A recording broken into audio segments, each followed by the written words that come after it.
नमस्कार, मेरा नाम आलोक है। आप लाइव स्टीज देख रहे हैं। आरजेडी के वरिष्ठ नेता रहे रघुवंश प्रसाद सिंह का निधन हो चुका है। दिल्ली एम्स में उन्होंने अंतिम सांस ली है। काफ़ी लंबे समय से बीमार चल रहे थे, सांस लेने में उन्हें तकलीफ़ थी। अंत होते होते उन्हें आईसीयू में भर्ती कराया गया, फिर वेंटिलेटर पर वो थे। और ऐसे में अब जब वो इस दुनिया में नहीं रहे हैं तो ये पटना वाला ही उनका घर है जो आपको दिखा रहे हैं।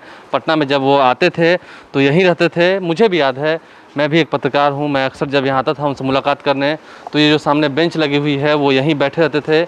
इसी बेंच पर बैठकर वो अखबार पढ़ते थे, अंदर में वह आराम करते थे। और आज वो बेंच जहाँ वो बैठा करते थे वह सुनसान पड़ा हुआ है, कोई नहीं है। और ऐसे में रघुवंश प्रसाद सिंह आज जब इस दुनिया को छोड़ कर चले गए हैं तो जो बाकी के उनके स्टाफ्स हैं वो यहाँ बैठे हुए हैं, गम में हैं। और बड़ी बात यह है कि आरजेडी, जिसे चुनाव से पहले एक झटका लगा है, एक गार्जियन समान अभिभावक रघुवंश प्रसाद सिंह जो अब उनके साथ नहीं रहे हैं, नेता प्रतिपक्ष तेजस्वी यादव हों, राबड़ी देवी हों, इन तमाम लोगों ने शोक व्यक्त किया है। पूरे आरजेडी में शोक की लहर है, राजनीतिक गलियारों में शोक की लहर है।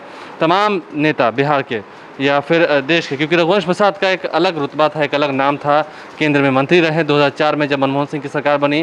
और मुझे याद है, अगर मैं कुछ महीने पहले की बात करूं, इस साल जनवरी माह में जब मकर संक्रांति हुआ था, उस दिन रघुवंश प्रसाद ने यहीं पर सभी लोगों को अपने आवास पर, पटना वाले ही आवास पर, दही चूड़ा का भोज दिया था। भोज का आयोजन हुआ था, वो खुद वहाँ बैठे हुए थे, लोग नेतृत्व कर रहे थे। कुछ इस बरामदे में टेबल और कुर्सियाँ लगा दी गई थी, यहीं पर लोगों के खाने पीने की व्यवस्था की गई थी। और खुद से अपने से परोस कर कई बार लोगों को खिलाते हुए रघुवंश प्रसाद सिंह दिखते थे। लेकिन आज उनका ये पटना वाला घर सुनसान पड़ा है, सन्नाटे में पड़ा हुआ है। और ऐसे में जब बातें जो हैं वो साफ निकल के आ रही हैं कि रघुवंश प्रसाद सिंह के चले जाने से कहीं ना कहीं जो लोगों में शोक की लहर है वो दौड़ पड़ी है। और हम इस घर को आपको इसलिए दिखा रहे हैं क्योंकि यहीं वो बैठते थे, यहीं वो रहते थे। जो उनके कुछ स्टाफ्स हैं, हम स्टाफ से बात करेंगे। कितने सालों से आपका रिश्ता रहा? जी, हमारा 77 से रिश्ता रहा है। मेरे बाबा दादा को मैं भी उनके साथ हूँ, 80 से उनके साथ हूँ लगातार। पिछली बार कब मुलाकात हुई? 80 में मुलाकात हुई थी। उस दिन पिछली बार दिल्ली जाने से पहले अगस्त में, जब कोरोना से वो जीत कर आए थे तब मिले? जी, दिल्ली जा रहे थे तो यहीं पर मिले और सब कुछ करके तब भेजे। गए थे वो दिल्ली 3 तारीख को, 3 अगस्त को दिल्ली गए थे। वो यहाँ पे थोड़ा परेशानी हो गया था फिर से, तो वो दोबारा दिल्ली गए और दोबारा फिर एम्स में इलाजरत थे। वहाँ पे स्थिति और ख़राब हो। कुछ पहले कुछ दुखी चल रहे थे या सब कुछ ठीक? जी नहीं, सब कुछ ठीक था, बहुत अच्छा हो गए थे। लेकिन जी ठीक हो गए थे। और ये अंदर के घर का नज़ारा है, देखिए यहाँ पर उनके बैठने की व्यवस्था की गई थी यहाँ पर, जहाँ पर वो बैठकर अक्सर प्रेस कॉन्फ्रेंस किया करते थे। इन सभी नेताओं के साथ यहाँ पर बैठक लगती थी।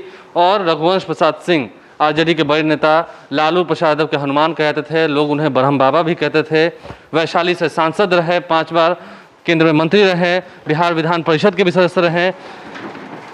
जननायक कर्पूरी ठाकुर के निधन के बाद से लालू प्रसाद के साथ मिला और उसके बाद से वह जब पटना आते थे तो यहीं रहते थे। आज उनका ये पटना वाला घर वीरानियों में डूब चुका है, लोगों के चेहरे पर गम है, आंखों में नमी है। और रघुवंश प्रसाद सिंह, एक कद्दावर नेता, आज इस देश को अलविदा कह गया है।